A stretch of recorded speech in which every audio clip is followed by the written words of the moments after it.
Hey, how's it going, everyone? I'm back here with my Wltoys 144001. I'm actually back with two of them.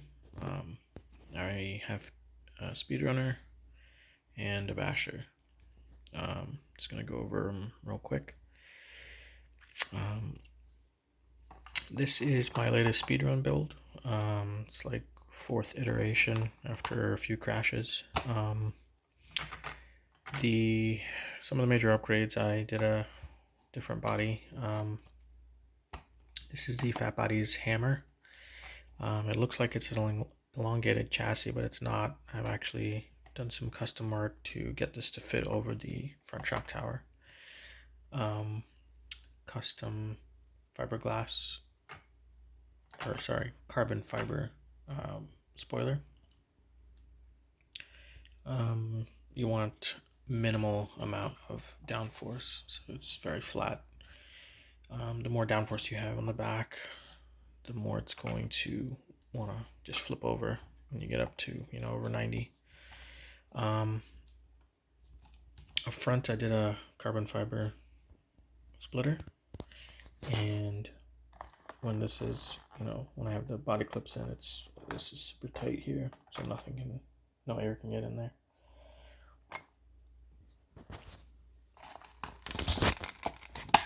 Oh, I went with the Kill Bill theme. One of my favorite movies. So, didn't really have to do much to the body. I did leave some of the, like where you cut like the excess body off, I left some on so I can get longer on the sides, and I left that lip up front. So anyways, here's the current setup. It's Mama Monster 2, running 3S, 4, up to 4S. Actually, I could run up to 6S on this, but I'm not putting 6S in this. This is a generic motor right now, 5900 kV. Mod 1 gears. Upgraded the steering, servo saver, so just to stiffen up my steering. Also, this Ackerman bar has bearings pressed in, so I found the guy on Etsy selling them, and that's just to help, clean up the steering. I did change the receiver. I was running the Dumbo RC for a long time. Now I'm running the Radiolink R7FG with the Radiolink receiver. It's been really good. The RC6GS is supposed to have like 1900 feet range or something like that. I don't know. But what's cool about it, it has two antennas. The receiver has two antennas, so I guess that's for increased signal or whatever. So, running mod 1, I broke literally half a dozen drive shafts. So what I did was I made a custom center support brace for the drive shaft, and that's just a bearing that I made a little cradle for. So it just sits in there, and then on the top plate there is a just like a little rubber stop, so it stops it from trying to spit. So that's really firmed up the center drive shaft there. Nothing else really else going on. Oh, I redid the front shock tower. I made a new one out of carbon fiber, so it's super low.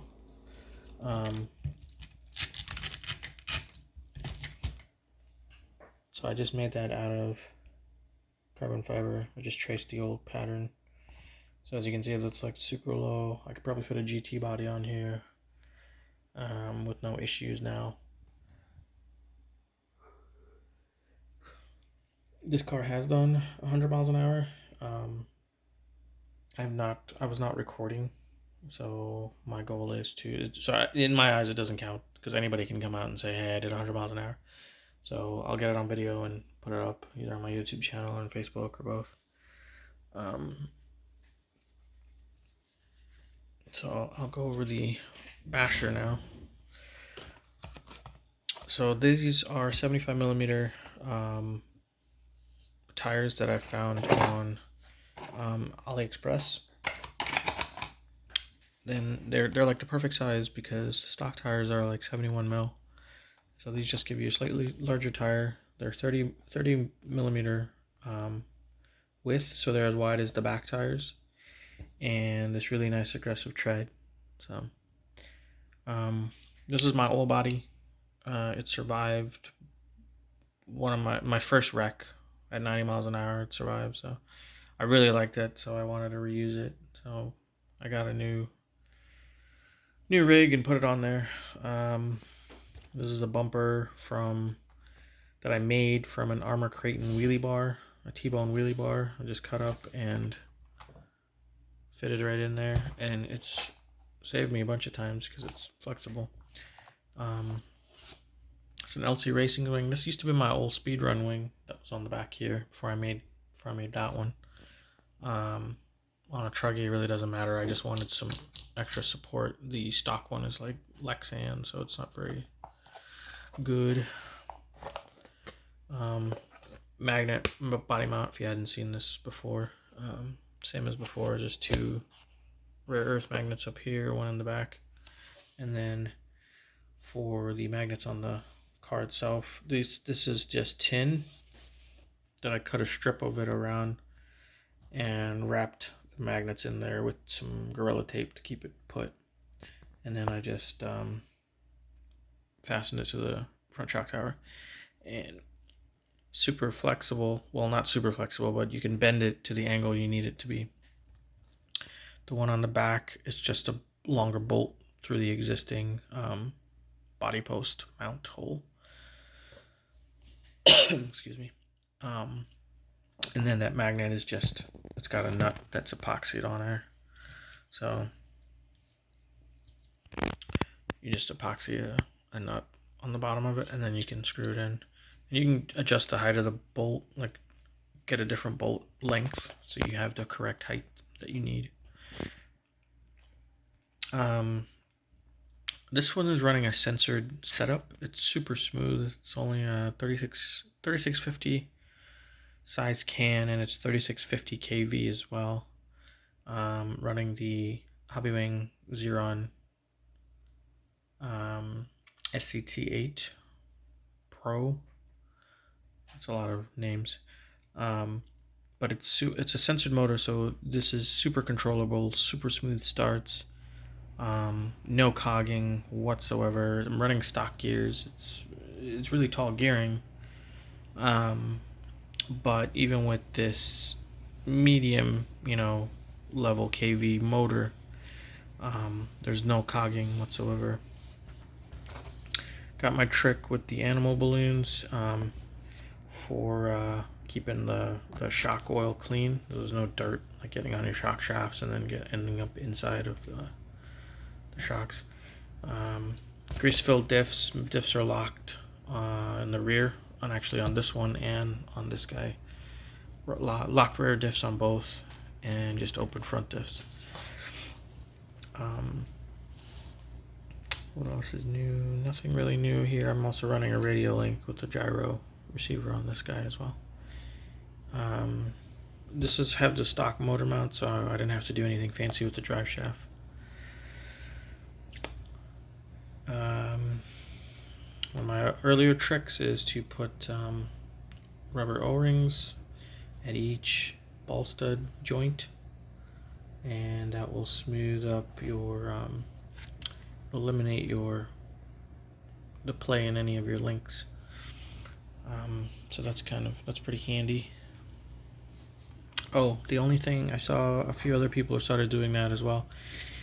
If you're bashing really hard in a lot of dust and dirt, the rubber O-rings can cling to dirt, or dirt can cling to it, and it can cause some binding. So just wipe them down every so often.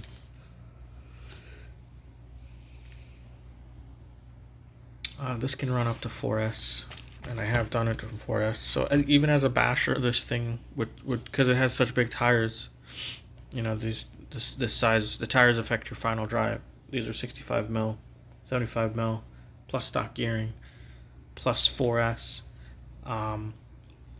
This will still do close to 75 miles an hour on road. Off road, I don't even want to try to go that fast, but I'm definitely going over 50 in the dirt. I took it to a baseball field, and it was just flying. So super fun, but I don't recommend doing that running it on 4S. 2S is plenty. 3S is, the kind of the sweet spot. So anyways, this video's kind of getting long, but just want to do a quick update. And then I think I'm going to try to get this thing hitting 100 and post that next. If it will stop raining. It's been raining for like 5 days now. So thank you guys for watching, and I will catch you later. Let me know if you have any questions in the comments, and I'll try to answer them. Talk to you later. Bye.